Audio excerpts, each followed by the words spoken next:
What is going on, guys? Welcome back to another episode of Cooking with Clams. I'm Will. We just made a sesame seed tuile, and that is for a recipe I want to do right now. It is the beginning of spring. We're gonna go head to my friend Liz's farm, Rexer Farms, because her chickens just started laying eggs. So I made these ahead of time for a recipe I want to do with some of the farm fresh eggs. Let's go. All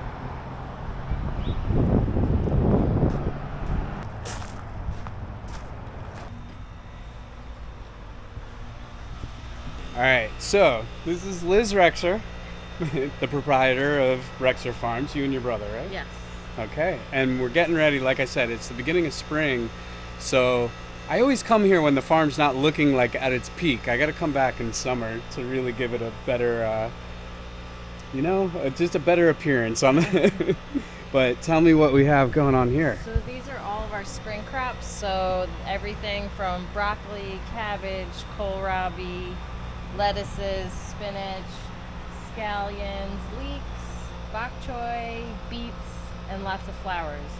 And peppers. And then tomatoes we start seeding in another week. And yeah, it's all coming up. That's amazing. Yeah.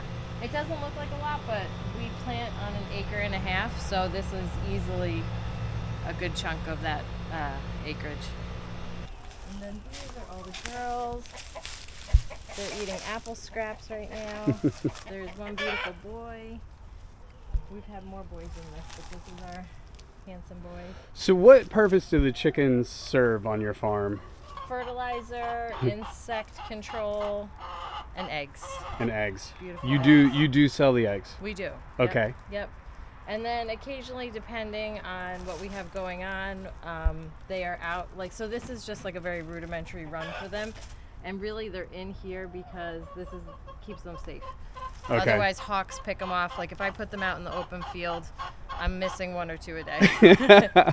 And who is this vocal one here? Oh, it's Henrietta. That's my chicken from my house. She's really old. She's like 9. Yeah, it's like not normal for a chicken. Some lay on the ground because we just got those girls and they're not used to Oh, there you go. There's a couple eggs. All right. Oh, don't get so mad. Oh, someone's in there. Hi, sorry. I didn't realize it was in there.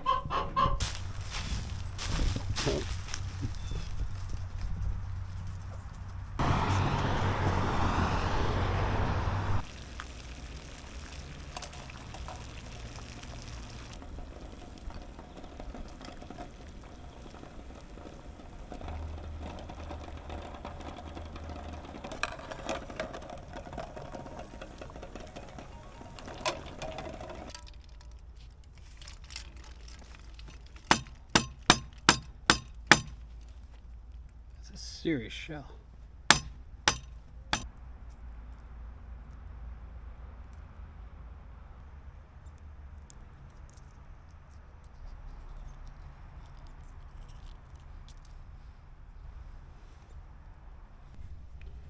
So if you haven't figured it out yet, we are making deviled eggs.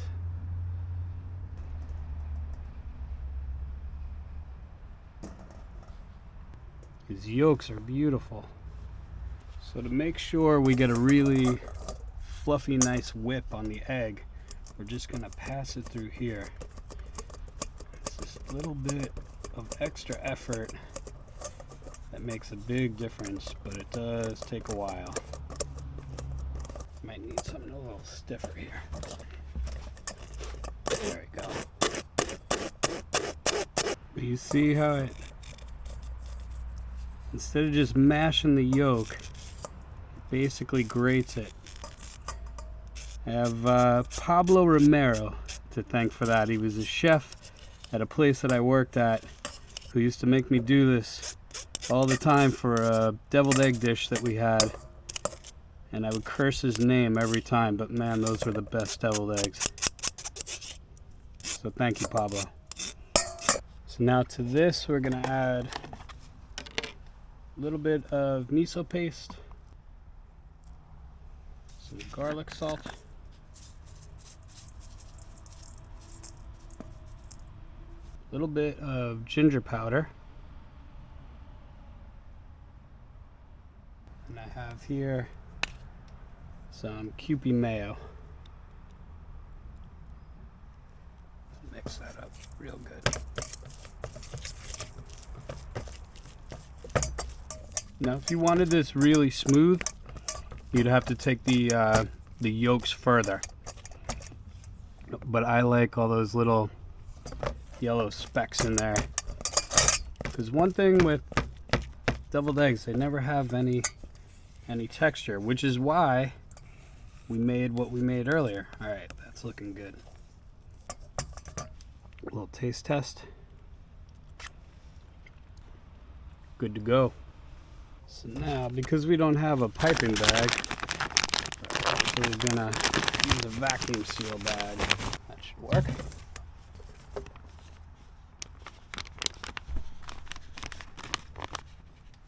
Inside out. Ingenuity. And we'll just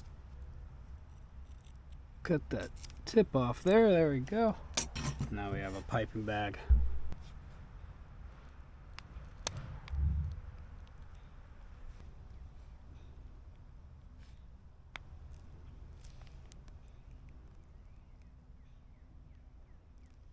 And now this is togarashi, so it's just Japanese pepper flakes, but sometimes there's some other stuff mixed in there.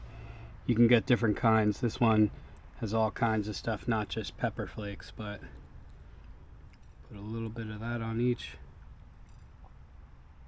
And now, last but not least, our tuile.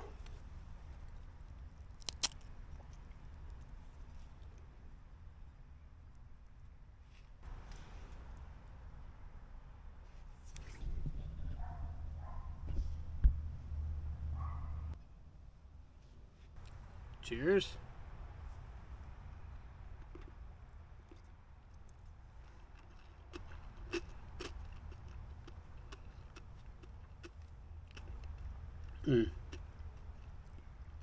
I love deviled eggs.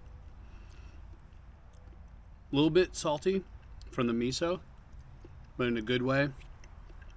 Red pepper flake, nice heat, and something you just don't get with deviled eggs is texture.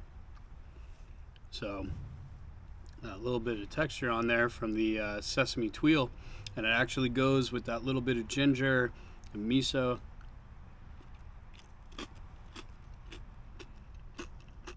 I'm pretty happy.